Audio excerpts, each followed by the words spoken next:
Whether it's an earthquake, a meteor, or a volcano, these specific three areas of the world not only have a very important history, but currently they are each the site of some major activity going on today. I couldn't help but notice it almost seems as if it's just one big giant Bermuda Triangle. There is no denying the fact that earthquakes, space rocks, and volcanic activity have been through the roof. We are going to touch on some of the history of these areas, and more importantly, how it connects to what we're seeing today. I hope you were all well. We're doing it right here, right now. Let's go.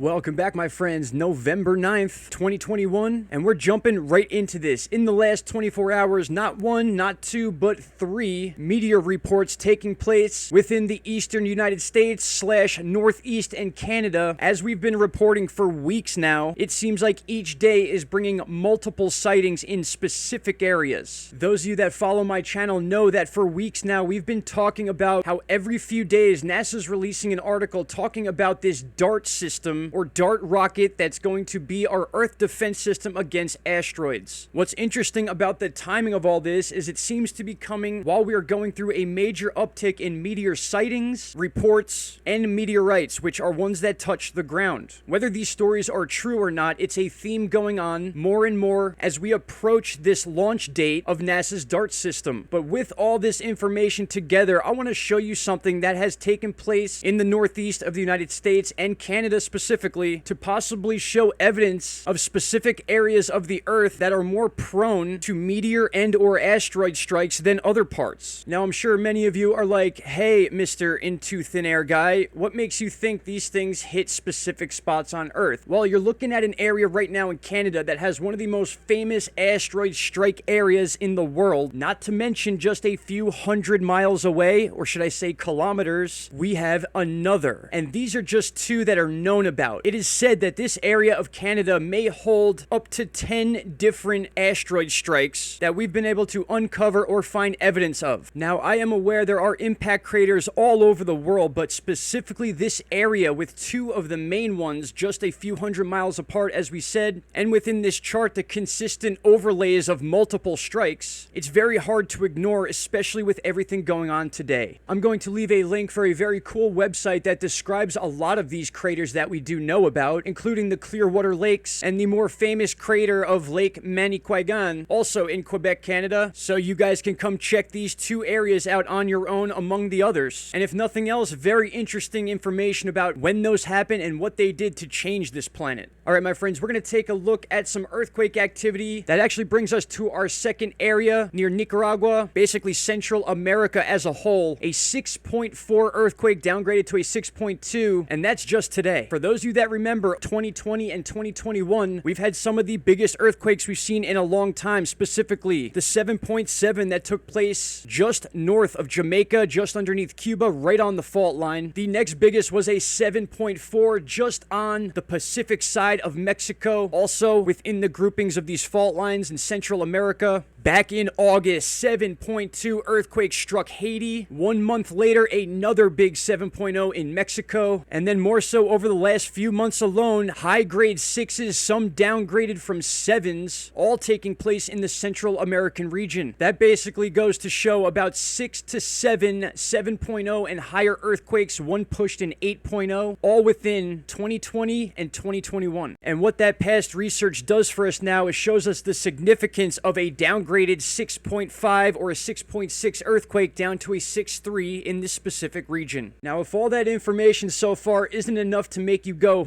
take a look at our NEO chart, and specifically the last day and a half. We explained this a little bit in a previous video about asteroids that pass between the moon and Earth. And this is not something you see every day. Not only did we have an asteroid pass the Earth that NASA never even knew about, but we've had 7 more. 4 of those 7 have passed between the moon and Earth. That is simply unbelievable. And yes, my friends, keep in mind this is all taking place while these random articles about asteroids and how they affect the Earth and meteorites landing in beds and all these play on ideas taking place. As I've said before, my friends, you just can't make this stuff up. And with that said, we need to move on to you know what, and that is La Palma. You're looking at a live view right now of a big lava flow that the RTVE live channel is focusing on today. Still very active, a 4 out of 5. And when it comes to La Palma, we've done a lot of explaining on this, and I feel like you guys can connect the dots at this point. Now, I don't claim to say this is some crazy conspiracy or the world's about to end. I love following patterns and checking out areas in the world that not only have a history, but current events going on today. And these 3 areas are exactly that. For those of you that use Google Earth a lot and things like that, many of you have heard of the energy ley lines that the Earth apparently has. And before I let you guys go, I want you to take a look at something here, and it just adds a little bit of weirdness to this entire situation. Now, I mentioned in the beginning of the video, we have our Bermuda Triangle just off the southeast coast of the United States. It incorporates some of the Caribbean and also Bermuda. In fact, the triangle can be seen right about here, but I want you to look at an even bigger triangle, and it happens to highlight these 3 spots in general that we've been talking about. We can see right here in Florida is a big grouping and meetup of ley lines and energy, which could represent the Gulf and these earthquakes we're seeing. We shoot right up to Canada, and we're in a very common area for known asteroid and meteor strikes. This is a big area. Then finally, we end up passing over one of these areas in the Atlantic Ocean as we make our way to the 3rd point, and that is right near the west coast of Africa. And what is also off the west coast of Africa? That is La Palma. In conclusion, it's hard to not pass this information up, and looking at the energy fields on Earth, whether you believe in these or not, it's just very hard to pass up on this information as not being connected in some sort of way. I have a feeling our Earth and our surroundings have a lot more of a connection to us than we think. My friends, this is not the end of this topic you will be hearing about. We are living in a very, very interesting world, and I gotta say, it's a great time to be alive. Until next time, my friends, shout out to Canada. I hope you're all having a good day. Enjoy the Indian summer up in the Northeast while we can, and I will talk to you all very, very soon. Take care. Bye-bye. Stop right there, my friends. If you have not already, click that subscribe button, and don't forget to hit the bell icon. Click all